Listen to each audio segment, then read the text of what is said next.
Hello everybody, it's Maddie, and I'm here reading Creepypastas because, you know what? It's been a really long time. I haven't read these stories since I was like 12. I was obsessed with these, and I just thought I would get back to them because, as I'm sure all of you already know, the things that we love when we're 12 are not as fantastic as we remember them being when we read them again as adults. So it's been 10 years for me. I'm gonna start with the creepypasta that started it all. We're talking Slenderman, baby. So yeah, let's just dive right into this. Oh, there are no paragraph breaks. Oi, oi, oi. Okay. After waking up with a jolt, the girl laid in bed a few seconds longer. Reaching over to switch on her bedside lamp, she tried to remember exactly what had stolen her sweet slumber away.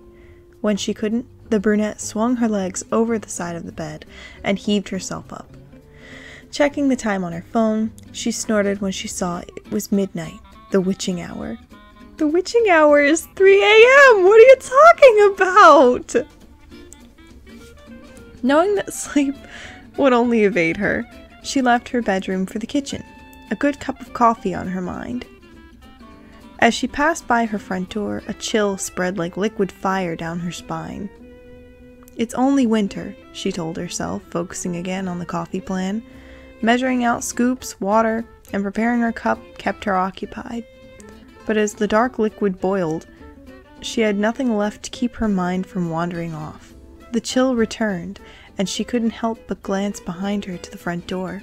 It stood there innocently enough, just like always. The deadbolt was still in place, and she could see nothing amiss with it. Turning back to her coffee, she did her best to forget the feeling. With her cup in hand, she started back towards her bedroom. As she walked by the front door, she decided that a quick glance out the peephole would help calm her restless mind. The chill worsened each step she took towards the door and further away from the safety and warmth of her blankets. Why would you make coffee if you want to go back to sleep? You don't boil coffee, right? You brew it. I'm so confused. What is this brunette doing? From one brunette to another, what you doing? What's happening?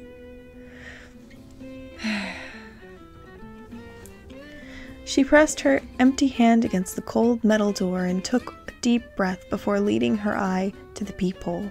At first, she could only see an inky blackness and somehow seemed to swirl in itself, but when she blinked in surprise, the void melted away. She wished it hadn't. In its place, there stood what she could only guess was once a man. The limbs were long and inhumanly awkward, with bulky joints branching off into several arms, not unlike the branches of a tree. The creature was draped in a black suit, somehow making the thing more nightmarish to her. The icing on the proverbial cake, however, was what passed as the hellish thing's face. It was as though her mind blurred the ghastly visage to spare itself further shock and horror. She shoved herself away from the door with the hand still pressed against it. The scalding mug of coffee fell, the liquid burning her bare legs as she fell backwards and tried to crawl away from the door. She knew, somehow, that her mind hadn't been playing tricks on her. As she crabwalked away from the door, she watched as tendrils as black as the void she first saw snake around through the cracks. The girl was trapped between the instinct to flee and the gut feeling to not turn her back on the door. When the door jolted, the urge to flee overcame her and she slipped in the burning liquid as she tried to make it back to her room. She knew deep down that she was trapping herself in a corner, but she had to get away from the door. The girl was halfway down the hallway when she heard the previously locked door creak open. She screamed and slipped into a wall. What? Cracking her chin on it and stunning her. After that, there was only blackness. Dot, dot, dot, dot, dot. Nicole? A warm male voice snapped the woman out of her trance. No, don't do it. Don't fall for Slenderman's tricks. Don't, no. As she turned around, she was met by one of her sister's doctors. She nodded, not sure if she should say anything, or even if if she could find her voice if she did have something to say. That morning, she had gotten an urgent phone call from the hospital saying that her sister, Lindsay, was there. Before they had even let her see her, the doctors had pulled her off to the side and insisted that they talk to her about what might have happened.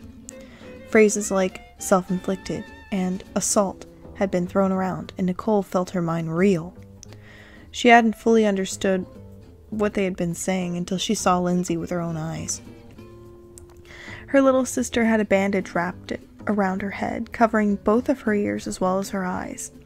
They said it was to keep her now deadened eyes from drying out and to try to keep infection out of the wounds Lindsay had made to her eyes. The doctors had guessed that either she or someone else had jammed a pencil into them to keep her off balance or to deafen herself against something. There was the mix of first and second degree burns on her hands, legs, and feet from what was assumed to be coffee, or, oh my god, her neighbors found slipped all over the entry to her apartment.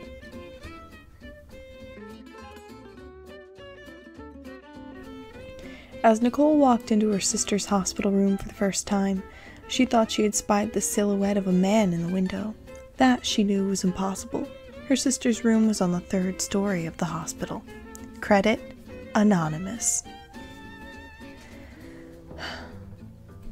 And that was the story of Slenderman.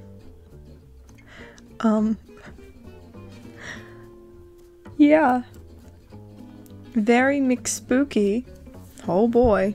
It's crazy that that short story sparked, like, a fandom that's still alive. Like, a little over a decade later. Like, that's nuts to me. That's cray-cray.